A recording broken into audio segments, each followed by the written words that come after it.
Bonjour mes petits pépitos, on se retrouve dans un tout nouveau podcast. Mais avant de rentrer dans le vif du sujet, permettez-moi de me présenter, je m'appelle Anisha, bienvenue sur ma chaîne, la chaîne d'une indienne, où on partage divers sujets d'ores et variés, moi j'adore. L'un des sujets que je préfère le plus avec vous quand on parle un petit peu de choses philosophiques de la vie, c'est le podcast, parce que je trouve que c'est une manière pour vous tout simplement de vous poser avec moi. Donc aujourd'hui, comme vous avez pu le lire dans le titre, nous allons adapter un très gros chapitre de cette tout simplement belle aventure que nous allons vivre ensemble. Pour vous expliquer comment cela va se passer, en fait, j'ai tout simplement décidé d'entamer un très gros chapitre ou un très gros sujet du divertissement, de développement personnel, sujets différents, enfin bref, je me répète. Et aujourd'hui, du coup, on va parler de développement personnel sur soi. Donc du coup, ce dernier sujet sera fragmenté en plusieurs petits chapitres. Aujourd'hui, comme vous avez pu le lire dans le titre, ce sera le premier chapitre de ce sujet. Et bien évidemment, nous allons parler d'être en adéquation avec soi-même, comment s'écouter, comment être tout simplement soi-même face à une société qui a un peu de mal avec l'authenticité, on va quand même le dire, même si on tente à aller dans cette direction-là, mais on va développer ceci aujourd'hui, vous et moi.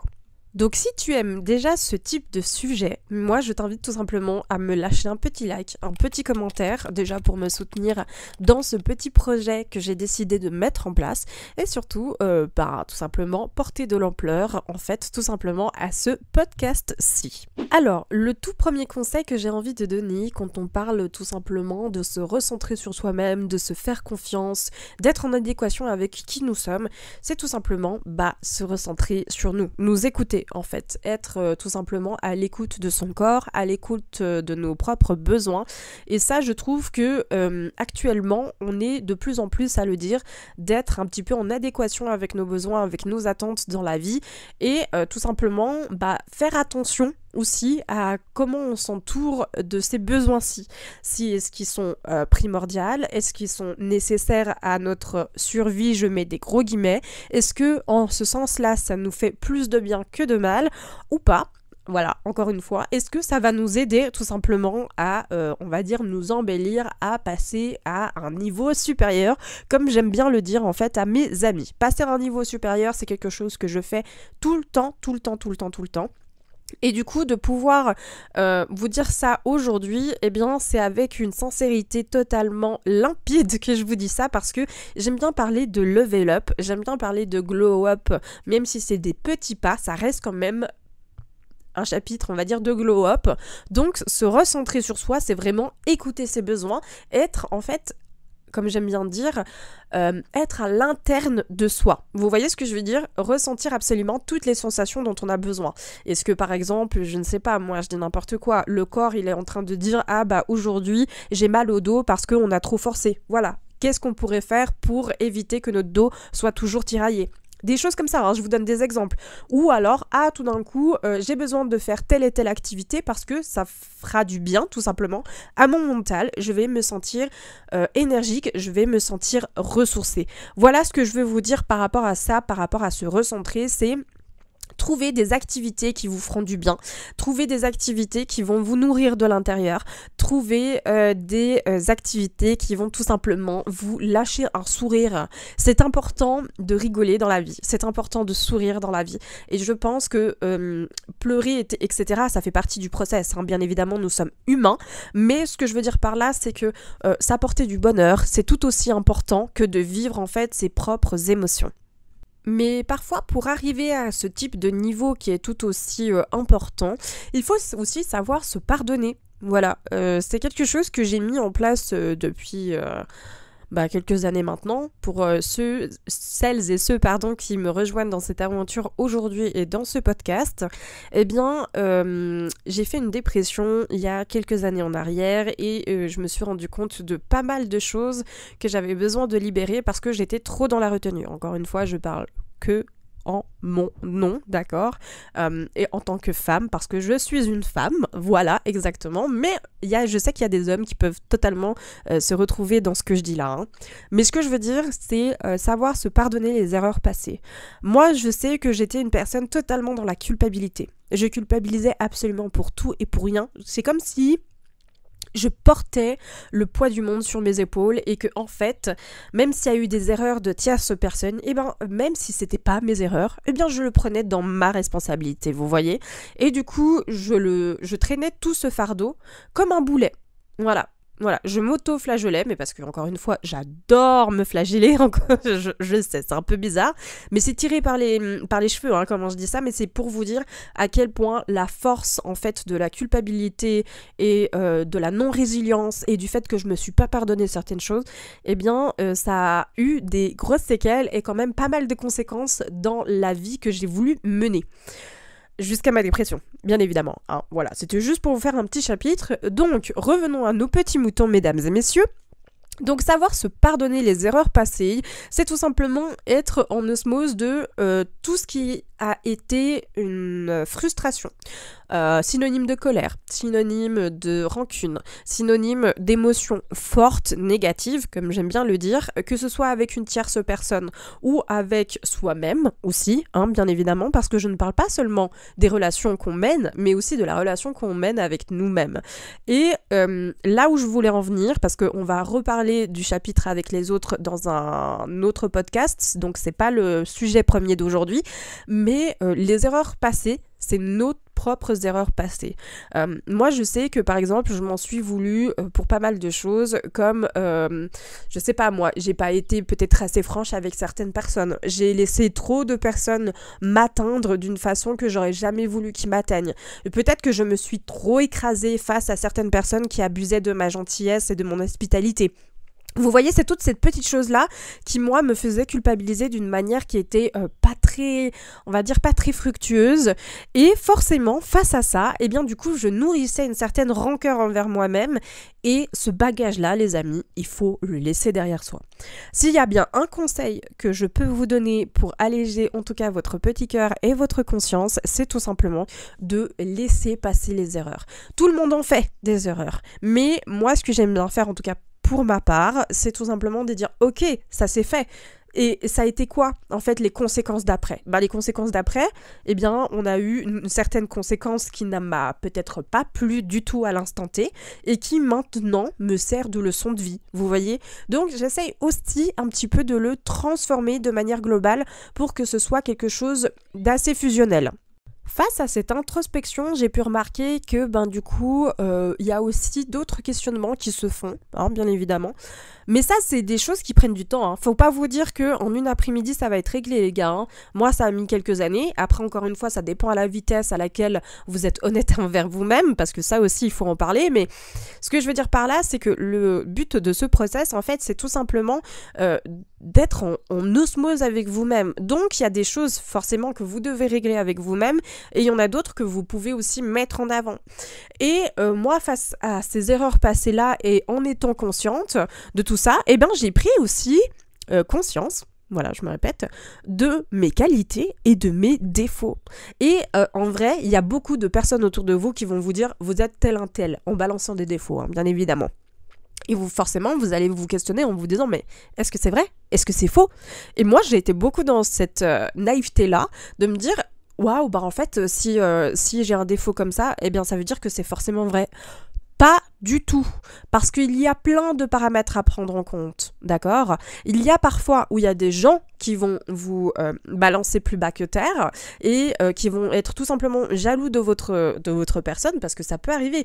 Des fois, on va dire l'entourage n'est pas forcément la meilleure chose à prendre. Vous voyez ce que je veux dire ? Parce qu'il y a des gens qui vous connaissent sous une certaine façade, d'autres qui vous connaissent avec d'autres façades, donc ils peuvent avoir juste des briques de vos personnalités, vous voyez ?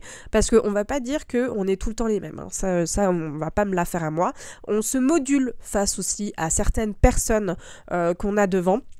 Peut-être que si on a des personnes sérieuses devant, on va peut-être pas faire trop le clown, vous voyez, je sais pas, je sais pas comment vous êtes, mais voilà. Encore une fois, c'est une introspection à avoir avec soi-même et de prendre connaissance de nos propres défauts et de nos propres qualités, c'est une force. Et quand je parle de défauts, ce n'est pas renier nos défauts, d'accord ? Par exemple, moi je suis extrêmement pas agressive, mais impulsive.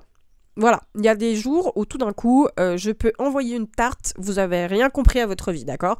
Donc moi, j'ai une impulsivité, mais un peu passive, je sais pas comment vous expliquer, qui en fait est là, tout simplement, pour délimiter où sont mes propres limites et ce que je suis capable de cautionner des autres ou pas, ou même de moi-même, hein. D'accord ? Donc, ce n'est pas un défaut qui est juste là pour m'enquiquiner d'une certaine manière. En fait, en vrai, la phrase de aimez vos amis, mais aimez encore plus vos ennemis, j'ai envie de vous dire, transformez-la avec vos qualités et vos défauts. Aimez votre qualité, mais aimez encore plus vos défauts. D'accord ? À partir du moment où c'est tolérable. Alors après, il ne faut pas non plus tout se donner parce que Anisha a dit dans un podcast qu'il fallait absolument porter nos défauts comme si c'était une bannière, voilà, faut pas tout mélanger, hein. Ce que je veux dire, c'est que on a des défauts, on a des qualités, et ça, c'est un peu comme la polarité du yang et du yin, il y a un équilibre dans la vie. Dans cette manière de process, j'ai vraiment envie de vous souligner le fait que pour moi, il est très important, si vous voulez, entre guillemets, glow up. J'aime pas trop ce terme, mais bon, c'est le terme qui parle le plus en ce moment, évoluer, voilà. Voilà, on va pas dire glow up, mais juste évoluer dans votre conscience parce que vous avez un épisode de votre vie où vous vous dites vas-y, moi j'ai envie de me développer, j'ai envie d'être la meilleure version de soi-même, etc. Moi en tout cas c'est ce que j'ai eu comme déclic dans ma dépression, c'est j'en ai marre en fait de me pourrir la vie à moi-même, donc du coup j'ai juste envie de me métamorphoser pour être la meilleure version de moi-même. Et donc du coup ce chemin qu'on va essayer de faire ensemble à travers ces podcasts, c'est aussi d'être avec une démarche totalement honnête. Quand je parle d'honnêteté, c'est qu'il n'y a personne pour vous juger ici, d'accord ? Le propre juge qui va tout simplement avoir un regard soit bienveillant, soit malveillant, ce sera le vôtre. Voilà, si vous avez envie d'avoir un regard malveillant, j'ai envie de vous dire, grand bien vous fasse, même si c'est pas le but, d'accord ? Le but de l'histoire, c'est pas de vous dénigrer, mais pas non plus trop vous mousser, d'accord ? Le but de l'histoire, c'est tout simplement d'être honnête et d'être juste et d'être assez équilibré dans ce que vous voulez et sur quel genre de choses vous voulez évoluer.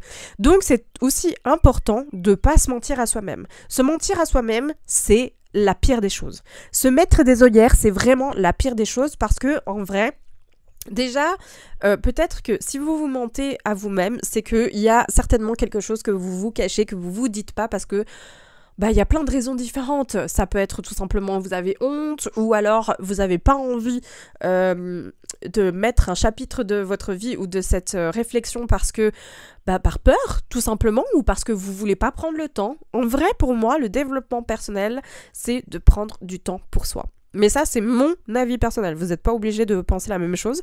Mais dans le développement personnel, pour moi, ce glow-up, s'élever, s'évoluer, etc., c'est prendre du temps pour soi, pour réfléchir, pour maintenir un équilibre de vie, pour tout simplement avoir on va dire, une osmose de principe de vie. Je ne sais pas si ça vous parle dit comme ça, mais pour moi, c'est un résumé totalement clair de ce que j'aspire en ce moment. Et se mentir à soi-même, vraiment, c'est la pire des choses parce que c'est totalement nocif dans la réflexion, du recentrage, on va dire, sur nous-mêmes, de l'acceptation de soi et aussi tout simplement d'apaiser son propre mental. Parce que en vrai, être en adéquation avec soi-même, c'est tout simplement pour apaiser son mental, pour apaiser les réflexions qu'on peut avoir. Je ne sais pas si vous faites partie de cette team, en tout cas dites-le moi dans les commentaires, mais moi je suis une personne qui réfléchit beaucoup trop vite. Parfois, vraiment, je vous le dis, la pensée va plus rapidement que le débit de parole. Et du coup, ce qui me fait que je me retrouve des fois à dire une phrase mais qui ne veut absolument rien dire parce qu'il me manque trop de mots, en fait. Ou alors j'écris des choses et tout d'un coup, je n'ai plus la phrase dite parfaite pour moi, parce que ça réfléchit beaucoup trop vite dans ma tête. Donc, c'est aussi alléger son mental et tout simplement être beaucoup plus fluide et constant. Déjà, avoir une base pour être bien dans sa vie, c'est avoir la base de soi-même. Pour moi, on ne peut pas vivre... Enfin, je recommence ma phrase, excusez-moi. Pour moi, la seule personne qu'on doit cautionner à 100% et qu'on doit tout simplement vivre avec, c'est nous-mêmes. Les gens, même la famille, les amis, les relations, etc., ça bouge de toute manière. Nous-mêmes, si ça bouge pas, c'est à nous de nous supporter, les gars. Donc, pour moi, il est extrêmement important de s'accepter soi-même. C'est sur ces belles paroles, mes petits pépitos, que je vais vous laisser parce que je trouve que en un sens, on aura tout résumé. Et pour un premier chapitre de développement personnel et de développement sur soi, eh bien, je trouve que c'est quand même pas mal et assez varié. En tout cas, j'espère que ça vous aura plu. N'hésitez pas à me le dire dans les commentaires et surtout me dire exactement si vous avez déjà entamé ce processus-là ou bien pas, ou tout simplement grâce à ce podcast, ça vous a donné peut-être un départ pour votre propre réflexion interne. En tout cas, moi je vous fais de très très gros bisous. Je vous dis à la prochaine pour une nouvelle vidéo ou pour un nouveau podcast. Et d'ici là, prenez soin de vous. Ciao!